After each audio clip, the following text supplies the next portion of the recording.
Welcome back. Today, we're going to talk about another Mexican luchador, lucha libre, monster film. Versus Frankenstein's daughter. Now, you may have just heard, it is called Santo versus Frankenstein's daughter. Now, let's take a look here. We're doing 1972. We're doing all the movies that have some kind of connection to films that we've already talked about in 1970 and 1971. So this is yet another Santo film. We've already talked about multiple, okay? Thankfully, this is the last one that we have to talk about for 1972 because I have had more than enough of these lucha libre films. More than enough for an entire lifetime. Anyway, a little background. This one is directed by Miguel Delgado, who has directed, I believe, over 100 films in Mexico, starting in 1941. So he had been seasoned for 31 years by the time he made this. He made mostly comedies and non-horror films. I watched this one. This one is called El Fantasma de la Casa Roja, which means the Phantom of the Red House. This movie was absolutely horrible. I did watch it. This was from 1950. Oh, now I'm going to forget. Mid-50s. 56, I think. 1956. It might have been 54, but I think it was 1956. Look at the poster. It looks like a cartoon. The movie is live action, but it is ridiculously cartoony. Now, this was dubbed into English, and that was the only available version I could watch, and it was horrible dubbing. It was painful to listen to. It was so goofy. The jokes were so bad, and I can't blame it all on the dubbing because all the jokes fit what the characters were doing. This one was horrendous, and it was also not a horror film. It was a very weak mystery about a bunch of people who may have been heirs to one guy, but the guy basically said half goes to this one girl, and the other half goes to whoever finds it first. And then all these people they had to all spend the night together in the old big house, which I think I've seen the same exact plot like at least 5 times already. And I'm sure there are dozens more out there. There's no murder in this mystery. It's just a guy dressed in all black that everyone calls the Phantom, who's running around basically trying to steal the money also. Very boring, very bad. Shamefully bad. All right, so then after that, this one was 1958. This is Mysteries of Black Magic. Now, unfortunately, I could not find an English version of this. No subtitles. I found a Spanish version with Spanish subtitles, and I watched like 10 minutes of it, and then I realized like I wasn't getting enough out of it to accurately take in the movie.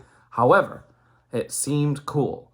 It seemed like it had a good, cool, creepy vibe. There was some weird supernatural stuff going on. Hopefully one day I'll find a version of this with subtitles.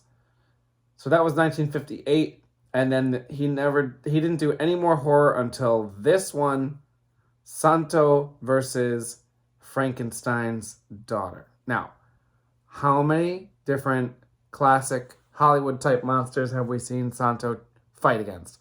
We've seen vampires. We've seen female vampires. We've seen Dracula. We've seen Wax Museum. We've seen mummies, like way too many times with the mummies. Which I sadly never thought I would say that, because if you had talked to me a year ago, I would say mummies are underappreciated and underutilized. Well, if you watch Mexican horror movies, there's way too many mummies, okay? I've seen Santo fight Cyclops, werewolf, I think. Do you do a werewolf? I'm not sure if we hit the werewolf yet, but there's a werewolf coming. The Wax Museum creatures were kind of werewolfish, but it was more like a werepig. Anyway, now we got Frankenstein's daughter. Okay, now, first of all, this is one of those Santo films that I talked about earlier that were totally remastered and redone and freshly dubbed into English in the year 2020. Why is anyone in the year 2020 still dubbing foreign films into English? We can read. We don't need third or fourth rate English speaking actors to dub over a 50-year-old movie. Who wants that? Nobody. Nobody even cares about Santo in the United States, and if you do care about Santo, you will put in the effort to read the subtitles. There's no way that some people out there in somebody's basement dubbing over a 50-year-old film is gonna like gain more fans to the Santo franchise. Nobody cares. I probably care more than most, and I care very, very little.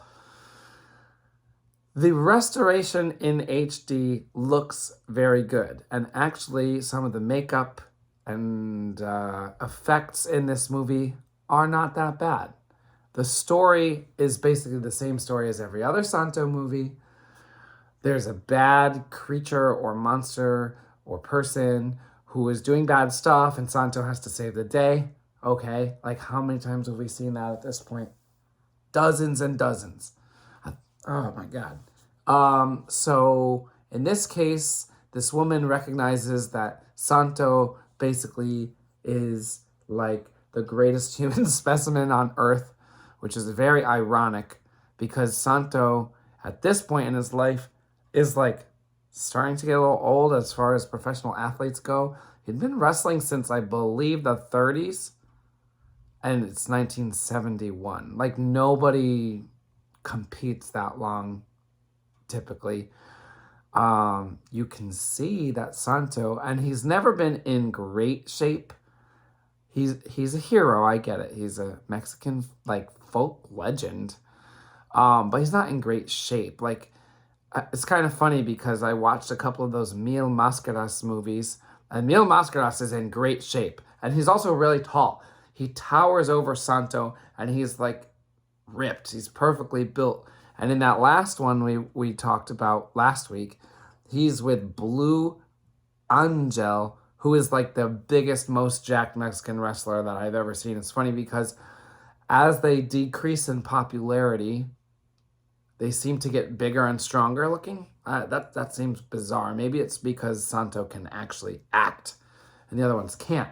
Unfortunately, all of Santo's acting is completely dubbed over in this particular movie, so you don't get to hear Santo act at all.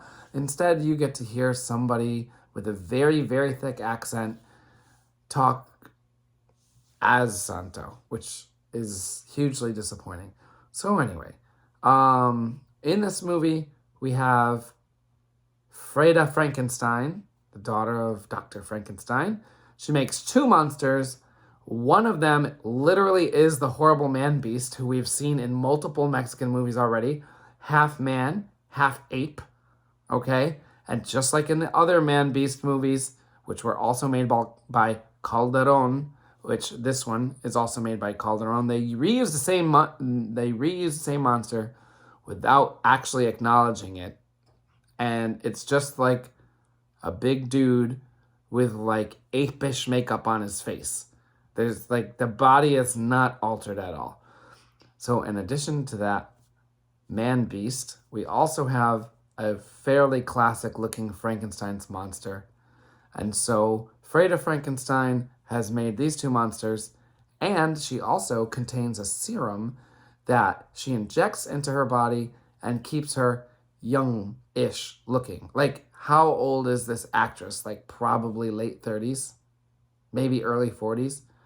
Like if you had a serum that was going to keep you looking young, wouldn't you want to look like 25? I don't know, or like 28?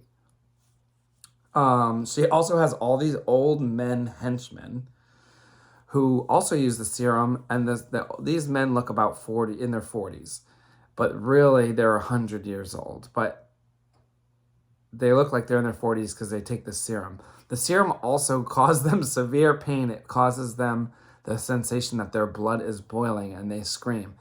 Now, back to the dubbing. These Mexican dudes were screaming in the original. Can't you just use their regular screams? Instead, they have very poor actors screaming in English, I guess you could call them. Why are you dubbing the screaming? There is literally one moment in this whole movie where they used the original audio of an actress screaming, and it sounded so much better than the dubbed screaming. It was like shameful. There's so much dubbed screaming, and it sounds absolutely horrible. Another thing they do with the dubbing, which I doubt was in the original, is they like narrate the Santo wrestling matches. In none of the Spanish language wrestling matches is there any narration. You're just watching Santo wrestle for 5 minutes, which is pretty boring. I see why they had the idea to narrate it, but it's horrible. It's so bad. The narrator is like, Santo, the greatest wrestler in the world. Look at that arm bar. Look at that hip throw. Actually, I'm doing a better job than they do. Okay, it's worse than that. I can't even get to the level that they do it. Whoever dubbed over these movies 2 years ago, I hope you see this. It is offensively bad. Just leave it in Spanish. Okay. I give this one... Okay, I'm going to give the story like a 4 out of 10. I'm going to give the makeup effects like a 6 out of 10. And since I had to suffer through this horrible English dubbing, the dubbing gets a 1 out of 10. It's that bad. I could dub the entire movie and it would sound better. I just gave you an example, okay? I don't know why it's so bad. I don't know, like, I assume the same people that gave it a wonderful restoration in HD, these movies that probably weren't available in better than VHS quality for 4 or 5 decades, have now gotten a wonderful restoration in HD. Why couldn't you hire a halfway decent actor or two to dub over them? Or just don't dub them. Like I was saying before, just actually forget the whole dubbing thing. Just put subtitles down there. Just put English subtitles. Let us hear the original actors speak in Spanish. So, what did I say? 4 out of 10, 6 out of 10, 1 out of 10. We're going to mix those all together and average them. And we're going to say this version with the English dubbing gets a 3 out of 10. Probably it would have been higher if we heard the Spanish language version and the original actors speaking. But unfortunately, that version doesn't seem to be available to watch at all. Like I said in a previous video, when I started doing these videos, which was a little over 3 years ago, most of these Santo films were not available at all. So I will give some respect to the fact that they are now available and that this company has restored them. Thank you for that. If you do more in the future, please do not dub over this original audio. Whew. All right. This is the last Santo film of 1972. He only did 2 horror films of 1972, but then we had the Mil Máscaras spin-off of the Mummies of Guanajuato. I hope there are no more lucha libre monster movies of 1972 because I need a year off, okay? There's probably 100 horror movies in 1972, so I'm glad we got the lucha libre ones out of the way. Other Mexican films, fine. Every time I watch a Mexican horror film that doesn't have a wrestler in it, it's decent. But no more of these, please. Please, to the fates of history, can I please not watch another one of these for a year? All right. We are all done. And next week, we are going to go into a fresh, new territory.